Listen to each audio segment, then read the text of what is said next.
Ya, Assalamualaikum warahmatullahi wabarakatuh. Selamat pagi dan salam sejahtera untuk kita semua. Pada video pembelajaran kali ini, Ibu akan melanjutkan materi mengenai rangkaian AC.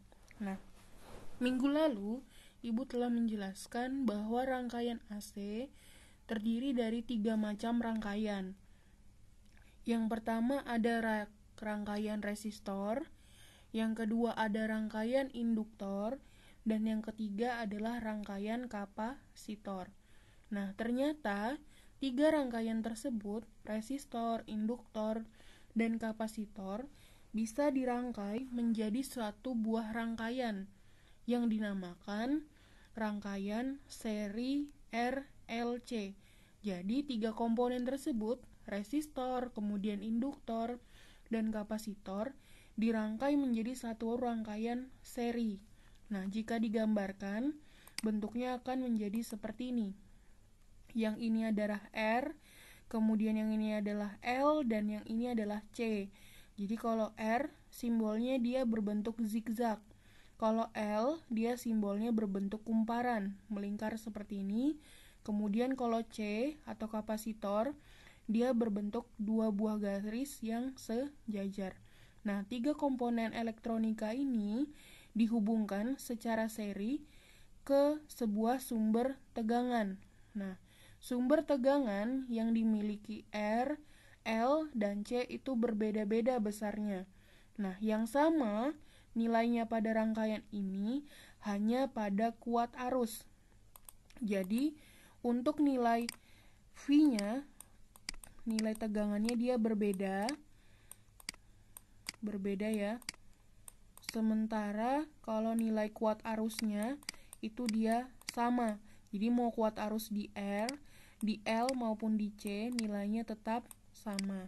Nah, untuk menghitung besarnya tegangan yang terjadi pada rangkaian ini bisa menggunakan rumus yang pertama. V sama dengan akar pangkat 2 dari VR kuadrat ditambah VL dikurang VC kuadrat. Nah, atau bisa juga kalau misalnya di soal sudah diketahui besarnya kuat arus, bisa menggunakan V sama dengan I dikali Z.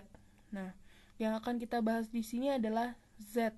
Nah, Z itu adalah impedansi. Impedansi merupakan besarnya hambatan total pada rangkaian seri RLC. Jadi, pada rangkaian seri RLC, hambatan R itu dia akan menghasilkan hambatan R atau resistansi. Kemudian L ini juga akan menghasilkan hambatan yang namanya reaktansi induktif atau biasa disebut XL. Kemudian C atau kapasitor akan menghasilkan hambatan juga yang namanya reaktansi kapasitif atau disimbolkan XC. Nah, ketiga hambatan ini R, XL, dan XC jika digabungkan akan menghasilkan suatu hambatan total atau biasa disebut dengan impedansi. Nah, besarnya impedansi yang terjadi pada suatu rangkaian seri RLC bisa dihitung dengan rumus ini. Z sama dengan akar pangkat 2 dari R kuadrat ditambah XL dikurang XC dipangkatkan 2. Nah, jadi kalau misalnya kalian mencari besarnya impedansi atau hambatan total dari suatu rangkaian RLC, bisa menggunakan rumus ini. Nah, untuk menghitung besarnya XL dan XC ini sudah Ibu berikan rumusnya pada video yang sebelumnya. Jadi nanti kalau kalian lupa atau nggak ingat, bisa dibuka lagi materinya yang minggu lalu. Nah, kemudian ada nilai tegangan yang tadi Ibu bilang berbeda-beda ya. Jadi kalau VR rumusnya I dikali R, VL itu I dikali XL, VC itu sama dengan I dikali XC. Nah, grafik pada rangkaian seri RLC bisa digambarkan seperti ini. Jadi ini yang ke atas adalah XL, yang ke bawah adalah XC, dan yang ke kanan adalah R.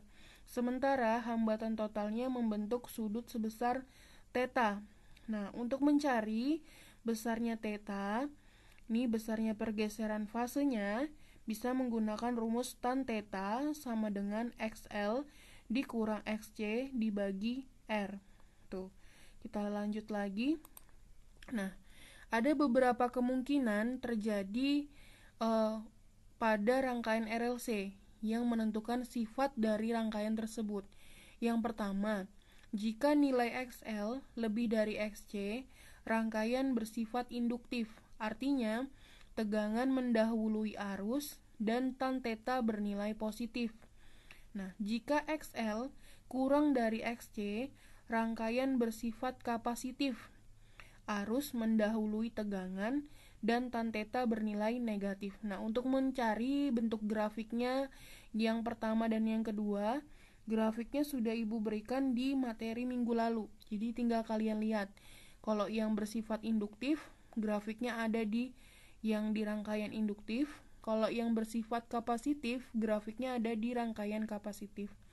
Kemudian yang terakhir adalah XL sama dengan XC. Rangkaian bersifat resistif dan terjadi resonansi dalam rangkaian. Nah, ketika dia bersifat resistif, dia akan terjadi namanya resonansi. Nah, jika terjadi resonansi, maka ada frekuensi. Nah, untuk menghitung besarnya frekuensi resonansi, rumusnya adalah F sama dengan 1/2pi dikali akar pangkat 2 dari 1 dibagi LC. Tuh. Yang terakhir adalah faktor daya dan daya aktif. Nah, jadi kalau misalnya kita membuat suatu sumber tegangan tersebut pasti akan menghasilkan daya. Nah, di sini ada daya, kemudian ada daya aktif. Di sini ada yang pertama faktor daya. Nah, faktor daya ini adalah perbandingan antara daya disipasi dengan daya semu. Nah, daya disipasi merupakan daya yang tidak terpakai atau terbuang sia-sia dari suatu rangkaian. Kemudian daya semu itulah merupakan hasil perkalian antara tegangan dengan kuat arus. Nah, untuk menghitung besarnya daya semu atau PS sama dengan V dikali I atau I kuadrat dikali Z. Nah, untuk menghitung daya disipasi, rumusnya adalah P sama dengan V dikali I dikali cos theta sama dengan I kuadrat dikali R.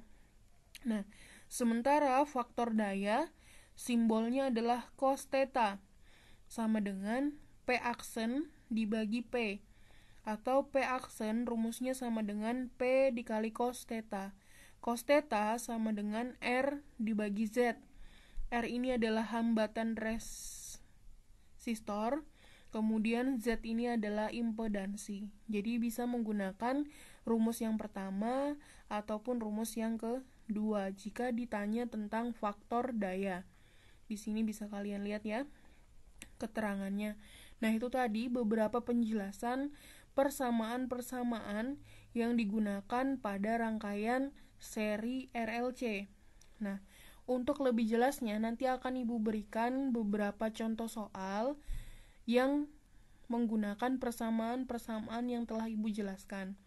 Sekian penjelasan dari Ibu. Nanti ada video selanjutnya, jadi Ibu pisah videonya. Kurang lebihnya Ibu mohon maaf. Wassalamualaikum warahmatullahi wabarakatuh.